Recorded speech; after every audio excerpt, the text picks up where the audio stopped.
ni kipindi cha Zeshen kutoka Kikoti Motivation. Naam, leo tuna mada mahususi kabisa ambayo inahusiana na usaliti katika mahusiano. Sasa watu wengi sana wanasalitiwa, yani usaliti umekithiri sana katika kizazi hiki, hali ambayo inasababisha matatizo mengi sana ya mahusiano, stress, mambo mengi sana, ndoa kuvunjika. Yani hili swala limekuwa likigusa watu wengi sana. Yawezekana hata wewe mtazamaji ukawa ni mmoja wa watu ambao wamesalitiwa, pengine wameumizwa. Kuna usaliti mkubwa sana kwenye mahusiano. Ni kweli kwenye ishu ya mahusiano kuna changamoto nyingi sana, hususan kwa vijana. Vijana unajua tunapitia changamoto nyingi sana za kusalitiana, tuaminiani, na ishu kubwa inayopelekea usaliti ukatokea ni tamaa. Vijana wengi tumeendekeza tamaa. Unakuta mtu yuko na mtu wake anadeti naye, anakuta ana kipato cha kumridhisha au kumhitimizia mahitaji yake yale anayohitaji, pale anaamua kwenda kudeti na mtu mwingine. Mimi nilikuwa na rafiki yangu Arusha, unakuta ni mtu mmoja lakini ana wapenzi zaidi ya 4. Imagine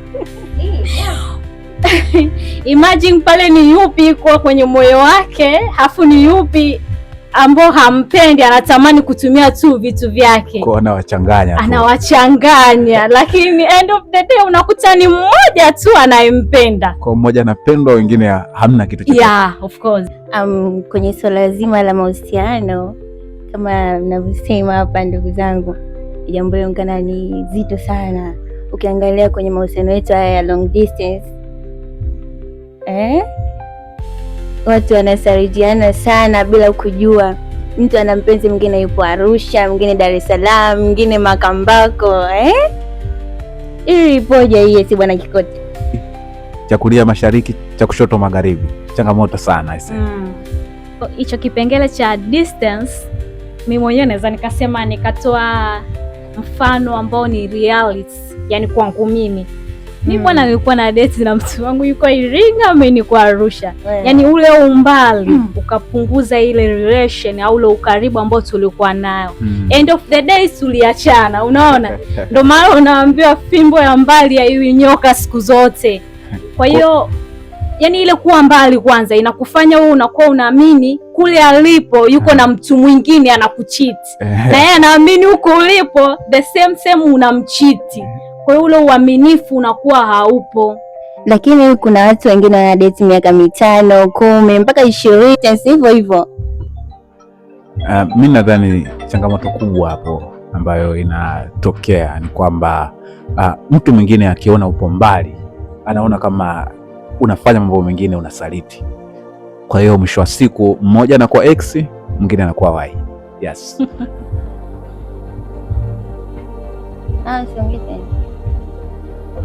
Wow. Jamani, ndugu mtazamaji, wakati tunaendelea na hichi kipindi kuna mgeni mmoja ametutembelea. I say it's amazing. Ni mtaalamu sana, nadhani mtapenda. Karibu sana madam. Bwana Kikoti, ni furaha na fursa kubwa sana kuwa hapa kujumuika nanyi. Jamani, mada yetu tuliyokuwa nayo leo ni nzuri sana. Mada inakutia, mada pendwa, inamgusa kila mmoja wetu, sio kijana, sio mzee, sio yani kila mtu, mada inamgusa. Tukuzungumzia swala mahusiano. Hapa kuna mmoja amesema kuhusiana na mahusiano ya mbali, long distance. Kuna mwingine kasema mmoja alikuwa na mahusiano zaidi ya watu 4. Kinachosababisha mahusiano kutokea kama ilivyojadiliwa hapa sasa hivi ni uaminifu. Unajua, mtu mkianzisha mahusiano lazima kwanza ujue unaanzisha na nani.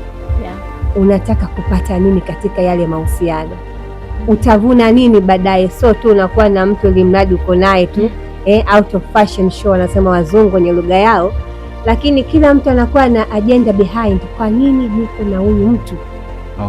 Nitavuna nini? Umeona?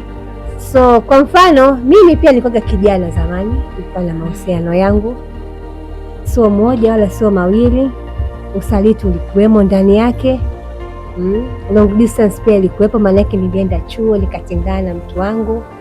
lakini kama alivyosema hapo mwenzangu awali, nilivyokuwa chuo ni alikuwa chuo, na kila mtu anakuwa na mentality yake behind, anakuwa na logic yake behind. Huyu atakuwa na mtu mwingine, kumbe wala hauna mtu mwingine. Unaona wewe uko na mimi pia nilikuwa najua yule, mbona siku hizi alipigi simu, mbona siku hizi simuelewi, mbona siku hizi anitafuti, na atakuwa na mtu mwingine. Kumbe uaminifu. Unajua mimi naomba niseme kwamba mtu mkiwa kwenye mahusiano, mkiwa na dhamira moja ya kueleweka, mkiwa na lengo moja la kueleweka, sidhani kama kuna kitu kitalegalega ama kitasuasua. Hapo mnasemaje wenzangu? Kweli asilimia kubwa tumekuwa tuna tamaa iliyopitiliza. Unakutana na kijana wa kiume kila sketi ni ya kwake. Unakutana na kijana wa kike anatamani pesa, sio kupenda. Ni sasampa sasa hivi tunaita, right? Yeah, tunaweka pesa mbele. Mtu anakwambia ni Mchaga bwana, kama una pesa nothing. Kwa mahusiano yenye pesa bwana, kweli watu wanasalitiana sana sana sana. Nimejifunza hapa kutoka kwa madam, anasema ya kwamba distance sio shida. Shida ni kwamba kuwe na watu wawili ambao wameingia kwenye mahusiano na wanaingia kwenye mahusiano ambayo wanajua yanahusiana na nini.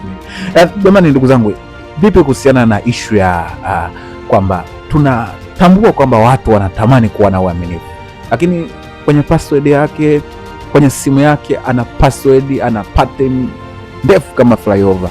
Vipi, koje hii? Haiharibu mahusiano au haiashirii kwamba hakuna uaminifu? Hiyo kalo sijaelewa. Mtu uko na mpenzi wako, uko na mume wako, uko na partner wako wa muda mrefu, kwani unaweka password? Hata nikitaka kushika simu yako, yani siwezi kuingia. Mimi sielewi, maanake sijui, labda mimi ni mshamba, sielewi. Maanake mimi mambo ya password waga siamini, lakini kuna mtu mwingine ana password. Hata ukisema uigilizie, unashinda, unajaribu mpaka usema huyu anaficha nini ndani. Kile na akiona kama umemwona anabadilisha, yani sijui anafichaga nini mule ndani. Yani kuna wanaume jamani. Madam, ukisemeshwa ya password, sometimes tu mnakuwa na vitu vyako labda ni private, unataka mwenzako ajue. Au kuna mwingine, kuna vitu mimi mpenzi wangu hawezi kujua. Kuna vitu vyangu siwezi nikaa open kwake. Lakini wanasema kwamba ukiwa na mahusiano nyinyi ni mwili mmoja, si ndio? Kwa nini muweke hizo? No madam, tunazungumzia kuhusu mahusiano. Nikiingia kwenye ndoa, mimi ndo nitamwamini kwamba ni mwili wangu mmoja. Sasa ukisema una vitu vyako password, utakuta mwingine message ana password yake. Ukienda WhatsApp kuna password, ukienda kwenye nini kwenye call log kuna password. Zote kwa nini unaficha ficha vitu vyake wazi? Kwa nini unaficha ficha? Unajua mada ya moto sana jamani. Hii ni uhalisia kabisa katika jamii tulionayo. Unajua mtu mwingine atakwambia bwana, mimi mke wangu tutashare everything but sio password yangu. Sasa hili swala hili, yani watazamaji wanaweza kukupiga mawe ukiwaambia watoe password, kwa sababu kuna vitu vya ajabu huko. Lakini mimi nadhani unajua, uaminifu, mtu kiamua kuwa mwaminifu, kuwa tu open. Lakini changamoto, mtu mwingine atakwambia bwana, mimi siweki password kwa sababu yani siwezi kuweka simu yangu, yani kuiacha simu yangu bila password kwa sababu inaweza kaingia message ya kawaida.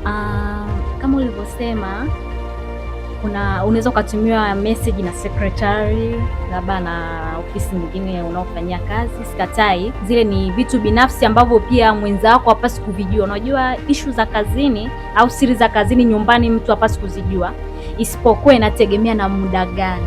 Wewe si tumelala saa 6 usiku, secretary anakuambia boss, file fulani, wow, how it comes. Message ya mchana imeingia usiku. Yaani kwa kweli hata kama ni mimi na hivyo sitaweza kuvumilia, lazima nitakuchukulia vibaya. Siwezi kukuamini. Tukubaliane kwa pamoja kwamba vipi password ziwekwe au zisiwekwe? Madam, nasemaje? Swali zuri sana. Ni gumu kulitaja. Kwa mimi binafsi, password sioni umuhimu wake. Mimi nataka nijue kama mpenzi wangu, kama ni mume wangu, kama ni mpendo wangu, nataka nijue anaweka nini kwa mimi binafsi. Madam Fari, unasemaje? Naam. Ya, kuna siku nimepita bwana, nimekutana na meme unasema kwamba usifungue simu ya mpenzi wako ufe na ukimwi au fungua ufe na pressure. Kwa hiyo uamuzi ni wako bwana, wewe fungua ufe. Bora tu nifungue nife nijue basi. Nisuke ninyoe. Yeah. Unajua nakwambia bwana, ukitaka kuachika haraka mdada, kagua simu ya boyfriend wako, utakufa sana na mabomu mengi sana. Madam, nasemaje? Vipi, password ziwekwe au zisiwekwe? Mtazamaji anakutazama hapa vizuri, kwa uzuri kabisa. Okay, password ziwekwe. Isipokuwa hiyo password unaoiweka labda pia ni ulinzi wa simu yako, anaweza akaichukua mwizi. Unajua kitu kama hakina password ni rahisi kufanya kitu chochote. Na kitu kingine ni sisi tu kuaminiana kwamba mpenzi wangu password yangu ni hii hapa na mimi password yangu ni hii hapa. Ila ukisema kwamba nikijua password ya mpenzi wangu nita nini, ni kweli inauma, lakini kwa mimi hapa kwa kweli siwazi. Sasa mpa Yes. Hii mada nzuri kabisa hii. Sasa nilipita mazingira fulani nikakutana na bwana mmoja akawa anaamka sana kwamba bwana, natuma ya kutolea, najitahidi, napambana kila siku, natuma hela ya mchezo ya vikoba, yes, hela ya kusukia, nanunua wigi, kila kitu.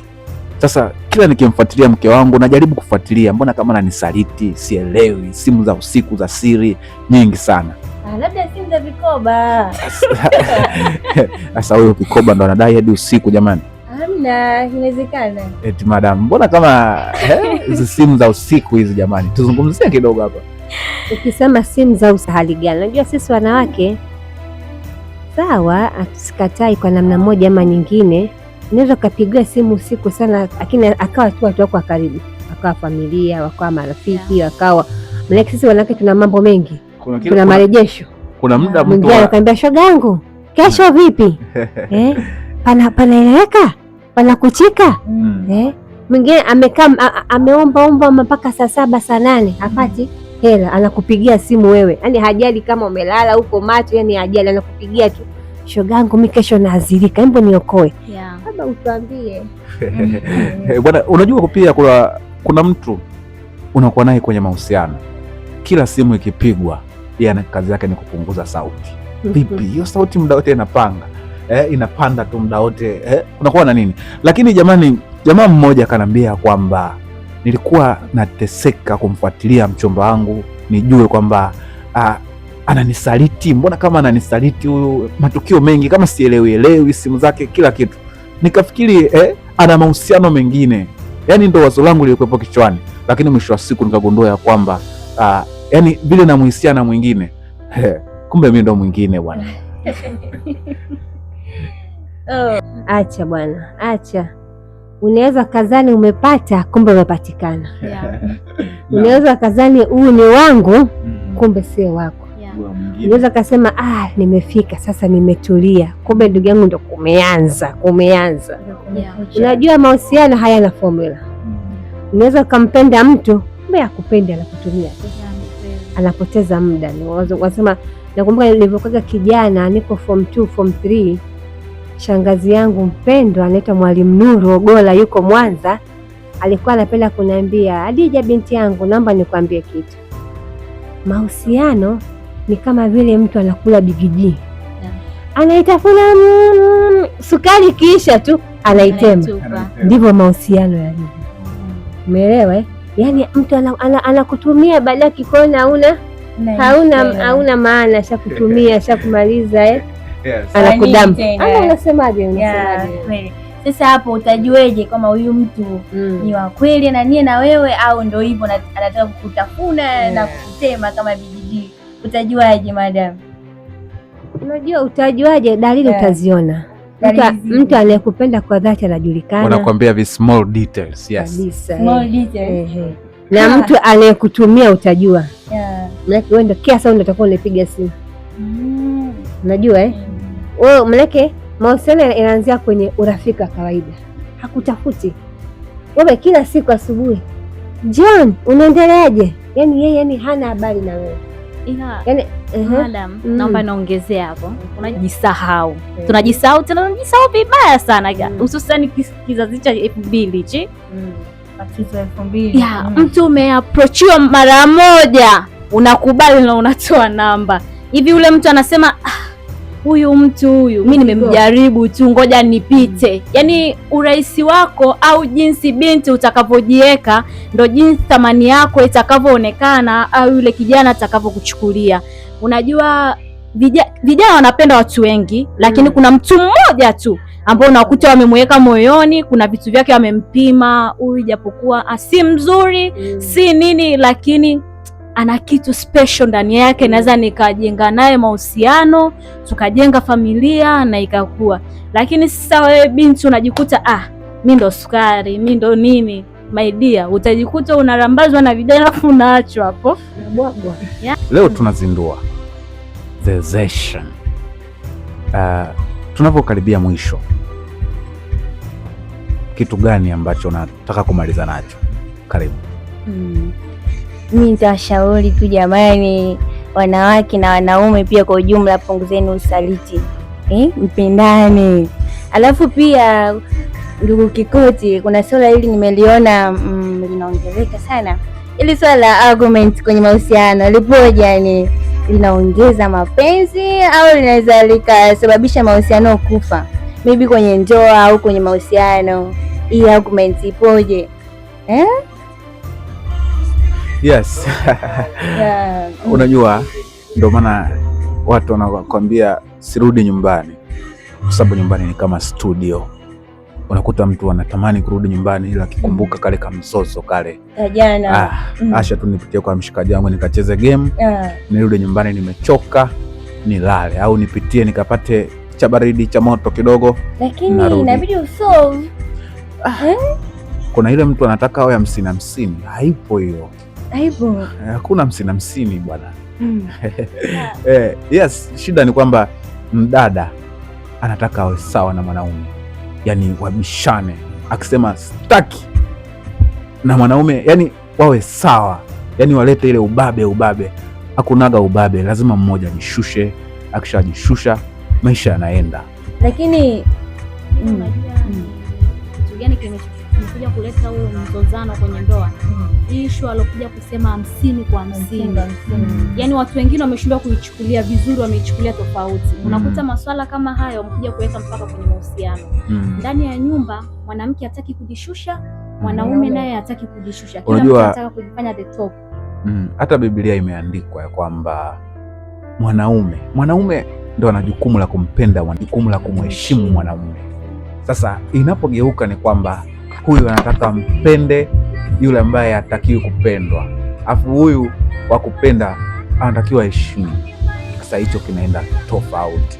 Kwa hizi malumbano, mabishano yakiwepo kwenye ndoa hayatengenezi, lakini yanaharibu mahusiano, yanasababisha ndoa inakuwa chungu. Mahusiano yanakuwa hayafiki mbali kwa sababu ya malumbano. Vijana wengi pia tunashindwa kuwa stable kwenye mahusiano. Tunaangalia na wazazi wetu the way wanavyoishi. Unajua wazazi wanagombana, wanashindwa kugombania chumbani kwao, wanakuja kugombania na sebuleni. Jamani wazazi. Kwa hiyo mimi ninavyoangalia baba au mama wanavibishana vile, na nasema oh my God, kumbe ndoa ndo hivi. Wazazi. Jamani wazazi. Wazazi, kama kuna ugomvi fanyeni chumbani, gombaneni huko. Mkija sebuleni onesheni na furaha, yani mmefurahi, onesheni kwamba mna amani, kwa sababu kile unachomuonesha binti yako, kijana wako wa kiume anaenda kukifanya kwenye ndoa yake. Mwisho wa siku utasumbuliwa wewe mwenyewe kwenda kutatua matatizo ya mtoto wako, lakini wewe mwenyewe ndio umesababisha. Mtoto anakuwa anaharibika kisaikolojia kutokea utotoni, kwamba anakuwa na hiyo mindset kwamba labda ndoa ni lazima maugomvi na nini, kumbe sivyo, si lazima wagombane. Lazima wazazi mtengeneze. Kuna muda wazazi tengenezeni kwa ajili ya watoto, yaani nyie mnapokuwa na amani, hakuna usaliti, watoto nao wana adapt. mwisho wa siku tutakuja kuwa na kizazi ambacho ni cha watu waaminifu. Yaani uaminifu inawezekana. Na kuchangia hapo pia, mimi nachoomba wazazi wetu, hususan wazazi wa kike, wawe na ile hali ya kujishusha kwa baba zetu, wa respect wa baba zetu. Maana unajua mwanamke akishakuwa na kipato anajikuta yeye ndo yeye. Sasa ile sio nzuri kwenye ndoa. Inatakiwa wajishushe, wajue kwamba yeye ni mwanamke, anapaswa kumheshimu mume wake, na mwanamume pia anapaswa kumpenda mke wake. Si baba wanaanza kuchiti nje, afu sisi tunagundua videm vya baba. Unajua hata wamama wanachiti, lakini sisi watoto kujua kwamba kumbe baba ana cheat, mama ana cheat. Kwani mimi ni nani nikichiti? Na adapt, kumbe ni kawaida kuchiti. Kwa ile respect au ule upotea, inapaswa sasa wazazi wakae chini, vijana tukae chini, turudishe traditional ways zetu za zamani. Mwanamke amheshimu mume wake na mwanaume ampende mke wake, na watoto tupate nidhamu za wazazi wetu. Hapo tutaweza kutoboa. Lazima tutoboe, lazima uaminifu uwepo. Lazima tutengeneze kizazi ambacho kitakuwa kinaaminika, si tu mkoani, si tu taifani, hata duniani kiujumla. Sasa tunahitimisha na uzinduzi wa Zeshen, kipindi cha Zeshen, lakini wiki ijayo kuna mada moto inaitwa X Factor mada. Sasa katika hii X Factor mada kuna watu watakuwepo wote. Kwa akili kumkichwa, unatakiwa uwe makini sana kwenye akili yako. Unajua, kabla hujaingia kwenye mahusiano lazima ujipime vitu vitatu. Kitu cha kwanza, lazima ujue kwamba hivi ninatosha kwenda kwenye mahusiano? Hivi nitaweza kuhimili mikiki ya mahusiano? Nitaweza kupambana nitaweza kupambana na zile changamoto za kwenye mahusiano, maumivu na mambo mengine? Kwa wengi wanajikuta kwamba wanaingia tu kwenye mahusiano, lakini wanaingia kuumizwa. Yaani wanakuwa ni watoto kwenye mahusiano. Sasa kuna kitu kimoja kinanitatiza kichwani mwangu, jamani, labda mnisaidie hapo. Hivi kuna urafiki kati ya mwanamume na mwanamke au msichana na mvulana? Maana kuna muda anakwambia nakuomba namba tuwe marafiki, lakini mwisho wa siku mnashangaa wanaishia kwa wapenzi. Hii poje? Ni lazima kuwe na urafiki kati ya mwanamke na mwanaume? Urafiki upo katika mahusiano, urafiki upo. Inategemea, najua kila mtu ana msimamo wake. Kuna baadhi ya watu hawana misimamo na kuna wengine misimamo wanayo vile vile. Kwa mfano mimi nikiamua mimi na John tutakuwa marafiki, tutaisha kuwa marafiki. Hata ukiongea ujinga wako nitakwambia hey please usivuke mipaka. Remember we are just friends. Yaani inakubidi wewe mwenyewe ujitambue. Kama ujitambui ndio hivyo utaishia kuwa jojo ya kila mtu, maamuzi. Kujitambua. Ni kweli watu wengi sana hawajitambui. Yaani ukijipima ukajua kabisa kwamba kuna vitu nafanya haviko sawa na wengine, usiingie kwenye mahusiano. Upo chuo unasoma, usiingie tu kwenye mahusiano bora mradi unaingia. Au kwa sababu umeona rafiki yako yupo kwenye mahusiano, usiingie tu.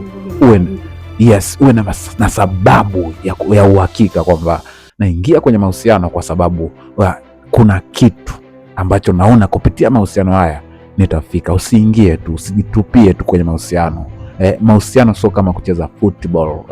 Mahusiano yanahitaji akili kubwa ya kipekee. Kwa usijichanganye, usijipeleke tu kwenye mahusiano. Jitahidi sana unapoingia kwenye mahusiano, hakikisha ya kwamba yani akili yako, mwili wako na roho yako vimekubaliana. Usiingie tu kichwa. Lazima ujue naingia kwenye mahusiano yanayohusiana na nini.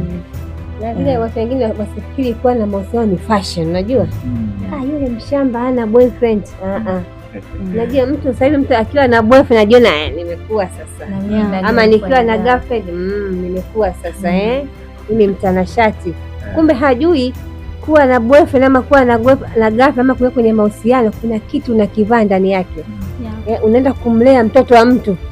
Kwa mfano wewe una girlfriend wako, kumbuka umemchukua mtoto wa mtu unakaa naye. Imebaki tu kwenda kwa kujiintroduce officially. Naye anapokuwa na wewe anajiamini, mimi na mtu wangu kumbe mtu wake naye anapita njia tu afu marafiki zake wanajua yule mchumba wa fulani, kumbe unamchezea afu unamwacha, unamharibia jina lake. Nasema ni usiingie kwenye mahusiano kama hauko tayari kuwa na mtu. Inabidi watu sasa hivi tubadilike. Ukiamua kuwa na girlfriend, kuwa na girlfriend mmoja.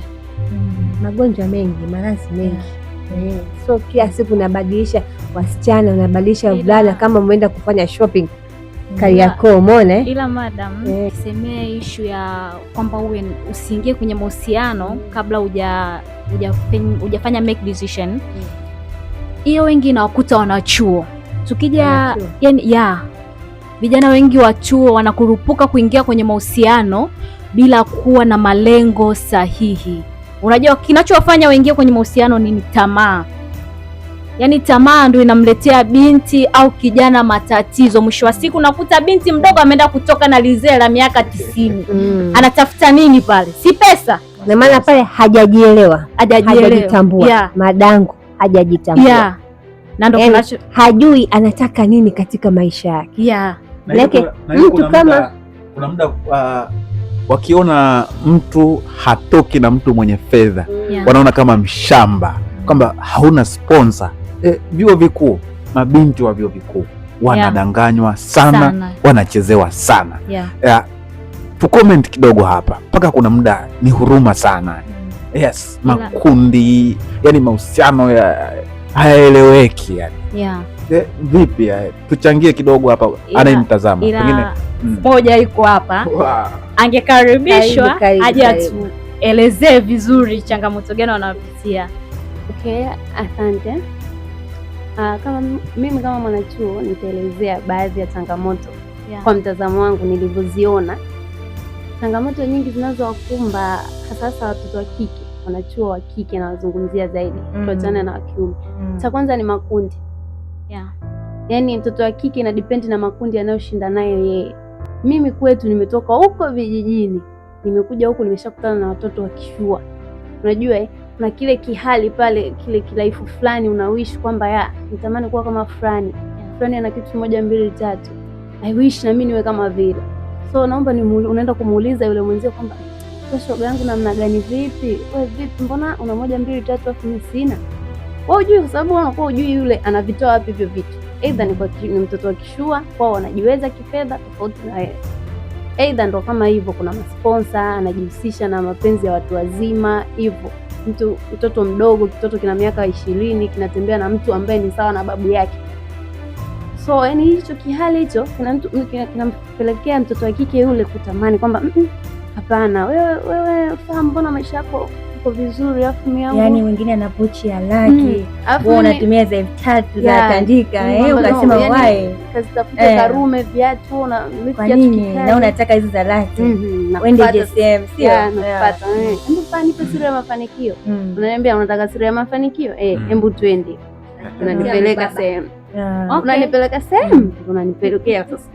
Huyo Tifa, mimi na swali hapo, unaposemea kwamba umetokea kijijini umekuja mjini, unatamani vitu, labda unaanza kutafuta sponsor.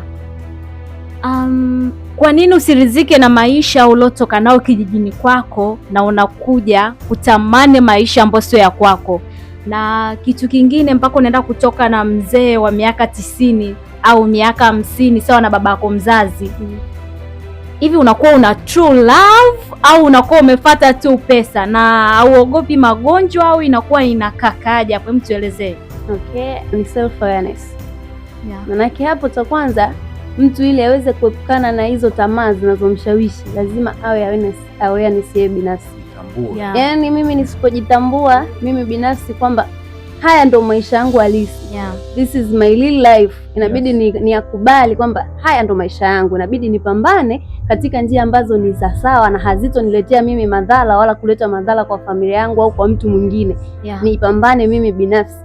Kwa hapo ni uelewa wa mtu binafsi, kujitambua binafsi kwamba haya ndo maisha yangu, niridhike na nilicho nacho, niridhike na cha kwetu. Cha msingi ni wanachuo na mabinti wengine tujitambue, tujue tunakuwa na makundi gani. Kuna mtu mmoja alisema kwamba mtu unatakiwa uwe na OQP. Alikuwa anamaanisha nini? uwe na only quality people. Umeelewa? Yaani wewe si kila mtu tu unatakiwa uwe naye. Hapana, fanya mchujo. Huyu nikiwa naye atanipeleka njia sahihi au nitapotea, nitaishia klabu, kwenda wapi? Yaani wewe ni mzee wa kula shpapi. Si Arusha tunasema shpapi. Yeah. Kwa hiyo natakiwa ni tujitambue sana kama vijana. Ndugu mtazamaji, kipindi live ni Zeshen. Tunazungumzia Zeshen katika jamii. Mada mahusiano. Ewe mwanachuo, hebu jitafakari mara mbili, jitambue. Kumbuka umetoka wapi. Yes, kumbuka kwamba una wazazi umewaacha, wanakutegemea, wana matumaini makubwa na wewe. Wanatarajia uweze kupeleka matunda nyumbani. Wanatarajia kwamba wewe ndo msomi wa familia. Waone matokeo kwako. So mwisho wa siku unarudi na matatizo. Yaani unaenda chuo, badala ya kuvuna positive unaleta negative. Hii inakuwa shida sana. Kikubwa ni kujitambua. So kwa mwanachuo tu, iwe ni mdada wa miaka 23, mdada wa miaka 28, jitambue. Mkaka, jitambue. Mahusiano sio fashion. Sasa leo tulikuwa na mada hii pendwa kabisa ya mahusiano, na tumeintroduce kipindi cha Zeshen ambacho tunakuwa tunafanya kila siku ya Jumapili. Karibu sana Kikoti Motivation. Subscribe, like, comment na kushare. We love you. We want. Nashukuru katika kipindi hiki, awamu ijayo Jumapili na mimi nitakuwepo. Mr. Mabilanga hapa, najitambulisha kwa upema kabisa. Next week tachangia mada. Shukrani. Kwa kusoma hapa wikendi ijayo tutakuwa kwenye mada nyingine. Naam, ndugu mtazamaji, kama unavyoona wiki ijayo tutakuwa live. Watu wengi watakuwepo, usipange kukosa the session ya Kikoti Motivation. Lengo letu ni to change the life of the youth. Karibuni sana sana sana. Yes. Umeona?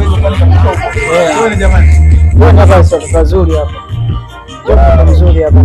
Wakati. Madam, naweza nikakupata tu.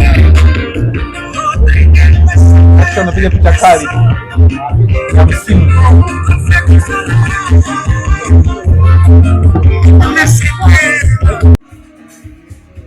Miguu tafadhali. Sionekane.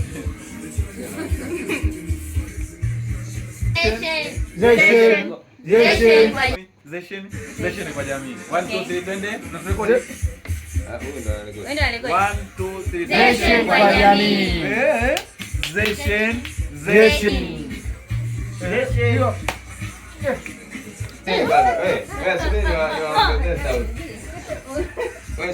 Wewe,